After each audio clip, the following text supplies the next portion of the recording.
YouTube, what's going on, man? It's your boy Groovy tapping in with y'all boys, and welcome back to another vid, man. John Starks on Michael Jordan's hilarious trash talk. It's gonna be a good one right here, man. If y'all don't know, man, John Starks was a bucket for the New York Knicks, man. You know what I'm saying? And him and Jordan had some battles back in the day, man. So let's see what he got to say about Jordan's hilarious trash talk, man. I want to see what Jordan was talking about, man. John, you guys had so many battles against Jordan's Bulls in the 90s. Any anecdotes that you can share about maybe some of the things that Jordan said in the middle of those games or some of the other Bulls said during those games? Now, remember, this is a rated G program, but maybe you have a good story or two. Okay, so now tell me the experience. You got Michael Jordan. You got to guard Michael Jordan, right? You know, whenever you get a chance to play against someone like Michael Jordan. Damn, that was me easy. Personally, the one-on-one matchups was fun to me because the level of competition, that he brought every single night, you had to raise your game up. So in college, I used to have my wife, when we was on the road, if I couldn't tape the game, I used to have her tape all the Chicago Bulls games. And so I would watch him when I come home. And so I used to study him all the time. And so when I got the opportunity to play against him, I had already played against him in my mind. All right. 1992 playoffs, Knicks versus Does Bulls. he talk a lot on court? No, he don't talk unless you talk to him, and you don't want to do that. Michael Jordan has ignited the crowd. He started that by talking to the young John Starks and causing him to lose his concentration. We've seen it before. He was talking at the time. What'd he tell you? What'd he say? Well, he told me before the night over, you're going to be calling me Mr. Jordan. Mr. Jordan? Damn. Conversation. Look at Starks right back at him. The one thing when you play against Michael Jordan. Starks, what's up with that haircut, though? God damn, man. Oh, geez. What's that haircut called? Y'all let me know in the comments down below, boy. God damn, boy. It's fade all the way up here. Nah. You not only have to stand up to him physically, you have to stand up to him mentally because he will torment you with his play. Just like that. Nice. See, he looks for an edge. He looks for something to get him in this kind of frame of mind. Definitely. He wants Starks to come back at him. And so I knew, being the player that I am, you don't want to get him riled up. He already Damn, come you to cannot play. guard him. If you start talking noise to him, he's going to take you to another level. He's going to take his game to another level. We know over the years he's expressed that he always respected you as somebody that guarded him. I thought, you guys had that kind of relationship where he did show you respect for the way you played him and how hard you played against him. Did you ever have that moment with him where you felt like he's about to snap, I better back off? 1993, game 1. The Bulls had made short work of their first two playoff opponents. But they knew that the Eastern Conference Finals would be different. Because in this long-awaited series, they would be pitted against their most bitter adversary.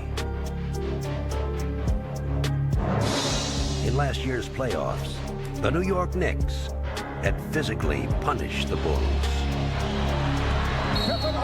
Damn.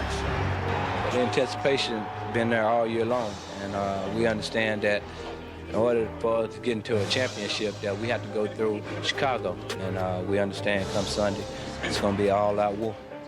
I played very well that first game against him. I'm a very competitive person, as everybody knows. Maybe we got to watch some Michael John Jordan Starks was the highlights. ultimate test, and John Starks would step up and accept the challenge. Or is he read MJ real well? He has studied films on Michael Jordan because he's playing him better than I've ever seen anybody play him. Jordan high on the right side. Turns. There's a quick jumper. And he put up an air ball. Oh, okay. The Knicks are flat Ooh, out took his playing cookies? Chicago at both ends right now. Damn. With Starks containing Jordan, the Knicks gained confidence with every play. Man, he had a jumper too. All right, Fittingly, Starks. it was Starks who would close out Game 2 and emphatically stake New York to a 2-0 series lead. 2-0. Starks goes baseline. Ooh. That boy hooping, ain't he? Starks with the All right, start. Starks. They up 2-0 versus the That played Bulls. good, just about finished off the Bulls.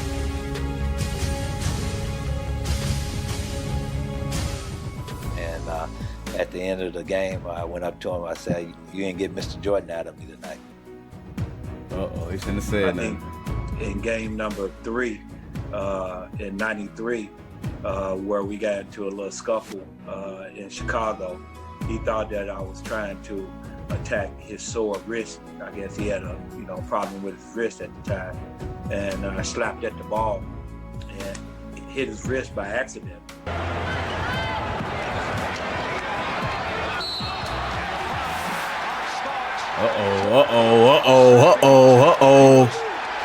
And he got a T. And I think he was so frustrated what was going on, obviously coming off of the big media blitz about him going to Atlantic City the night before game 2. And of course, that much talked about visit to an Atlantic City casino by Michael Jordan on Thursday. Before the assembled media that has been covering the Knicks Bulls series, Jordan gave his version of the trip. It's attacked in my private life, and I really didn't like it, and I don't agree with it. But I felt I need to come out and express that and tell the truth so you guys can quit hallucinating and taking it further than what it is. And I think it just kind of boiled over into that whole altercation.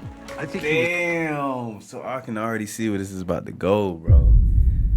He got that going on with people trying to be in his personal life, and then he got John Starks being overly aggressive, you know what I'm saying? Trying to get in his head. He already down 0-2 versus the Knicks, back against the wall. Y'all know what he about to do next, man. Y'all know he about to turn up, man. I already know, man. He was disgusted with what happened, and Michael had to respond. Yeah, he about to respond. How he gonna respond, though? Let's see. Because I don't know. Oh, he kicked the ball? Tet?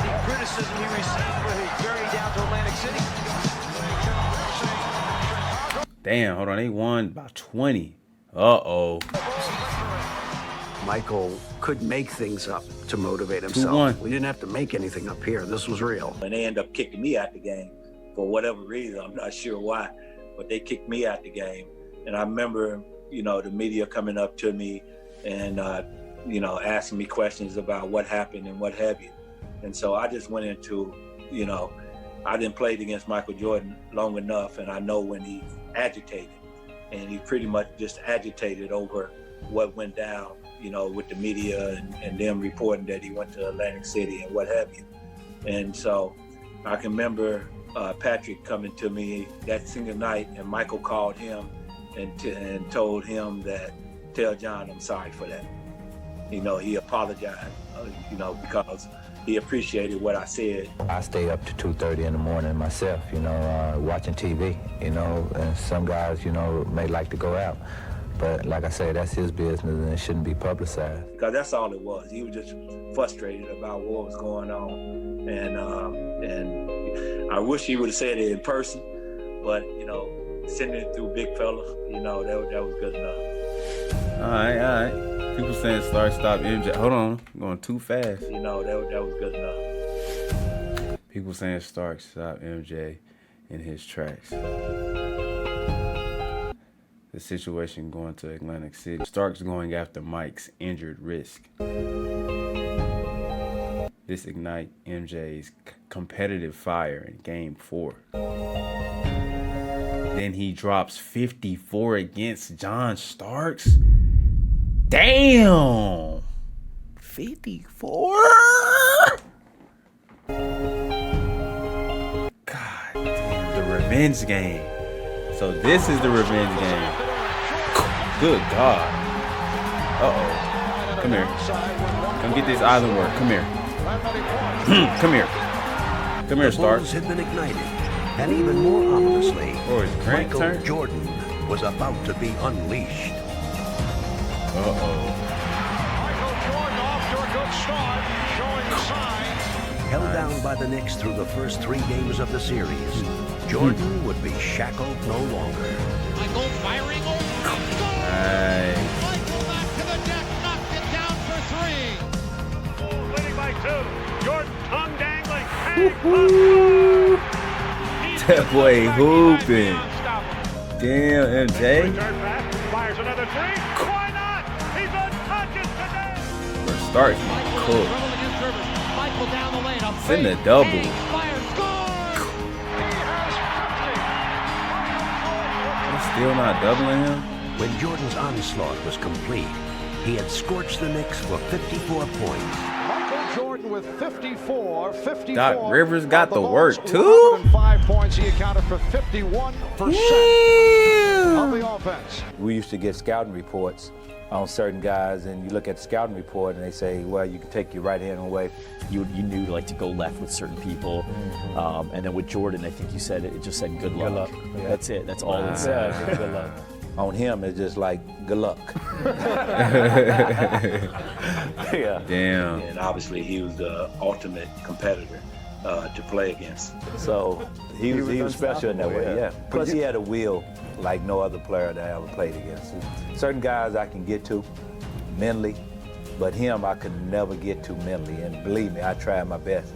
But you know, he was that special player that you couldn't break his will. You know, if anything, you just taking them to another level. Jordan and the Bulls would defeat the New York Knicks and would claim their third championship. Wow. But Jordan would announce his retirement. He did come out retiring in one last game.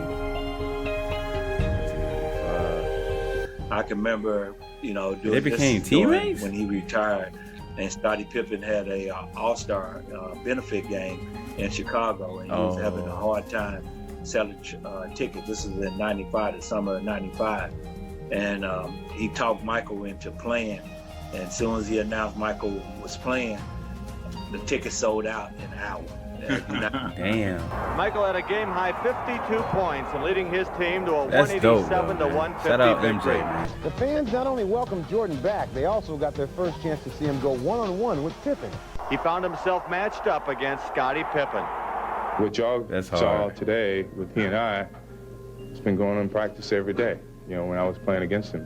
It was kind of tough because I didn't want him to embarrass me out on the court, but, you know, Michael's one of the greatest players that ever played the game, and it's tough to shut him down. And I can remember I'm on Michael's team, which I was thankful for that. I'm playing on his team, and Scottie called himself stacking the team against him. And he said before he went out, just give me the ball and move out the way. So That's dope, man. And everybody gave him the ball. Charity and event. Scottie was one-on-one for the majority of the whole game. And he lit Scottie up for like 55 points. 55. 2 points. I hadn't That's played all crazy. summer, so I've been working out for the last 3 or 4 days, just trying to get the wind Damn. back and get some of my touch back. You know, anytime that I want to pick up a basketball and go back out and play, I can do that. And if there's any doubt that Michael could come back at the top of his game, well, his performance put all of those doubts to rest. It was one of the most incredible things that I've ever seen in my life. man. A guy could not play basketball for that long, practice 3 days, and then have 52 points. Jordan's appearance guaranteed a packed house for Pippen's charity event, but it meant a lot to him personally as well. I really didn't have an opportunity to play my last game in Chicago Stadium. You know, I played it in Phoenix. And what I did at the end of the game in terms of kissing the floor goodbye was truly what that was. It was an opportunity to say goodbye to the stadium as well as to my opportunities of playing in the stadium. And it meant a lot to me. It's given me a lot. And it's a mutual love and mutual understanding. And, you know, it's just time to move on. They went up to him and charity game. And mind you, he's been playing baseball. He stepped out on the court and he told Scottie, "Don't you ever blank stack the team against me again." Boy, dropped 50 plus. You get to witness his greatness. That's what made him great. That's tough, when bro. you're playing against him, you know, you just in the mix and you concentrating on trying to beat him. But the one spot that I really enjoyed when he was talking about him and, you know, and he had to take a break. Yeah, I'm not sure if y'all remember that. He had to take a break because he was tearing up. Emotional, yep. It is who I am. That's how I played the game. That was my mentality. If you don't want to play that way, don't play that way. Break. yeah, he got emotional about it because to me, I'm looking at it and I'm saying to myself, okay, he feel like he was misunderstood as a player. Now you really understand what made him such a great player, and his passion for the game, his level of competitiveness that he had during his time. He's always thinking ahead, and you could just see, and his mind is always working, you know what I mean? And I would say this, he probably was the best fundamentally sound superstar that I done played against, you know, from the standpoint of he didn't do a lot, he just got the spots on the court, you know what I mean? It's just like a surgeon. He just get over here, I want to get a shot there, I'm pump fake you, take 1 or 2 dribbles, I'm gonna get to that spot, you know what I mean? And so, you never hardly see him take a bad shot. You know, always on balance. He was just fundamentally sound. I think that's why the game was so easy to him. All right, y'all. That was a great video right there, man. Salute to John Starks, man. We got to watch some John Stark highlights. You know what I'm saying? I'm not really too much familiar with his game, but off this video right here, man, he had Jordan respect. First 2 games in that playoff series that they had, man, Starks was hooping. You know what I'm saying? Had the Knicks up 2-0. But then, you know, Jordan was going through, you know, different things with the media. And then Starks accidentally, you know, hit his wrist. You know, Jordan took it personal and, you know what I'm saying? And kind of, you know, lit a fire underneath him, man. And the next 2 games and the rest of the series, man, Jordan just went stupid, went berserk. And he went on to win his 3rd championship, man. But yeah, man, Jordan, he's a different breed, bro. He's a different breed. He just looked for things to motivate him on the court. You know what I'm saying? To elevate his game. And that's why I like Michael Jordan, man. That's why I think he's one of the GOATs. As you can see in the video, John Starks just kept repeating, man. Jordan's just so fundamentally sound. You know what I'm saying? Don't really do too much, get to his spots. And just, you know, do him. You feel what I'm saying, man? So salute to John Starks on the stories, man. This was a good one. So yeah, man, if y'all like the reaction, hit the like button, comment down below any videos y'all want me to check out next. And last but not least, subscribe to the channel if you're new. And I'm going to catch y'all in the next video.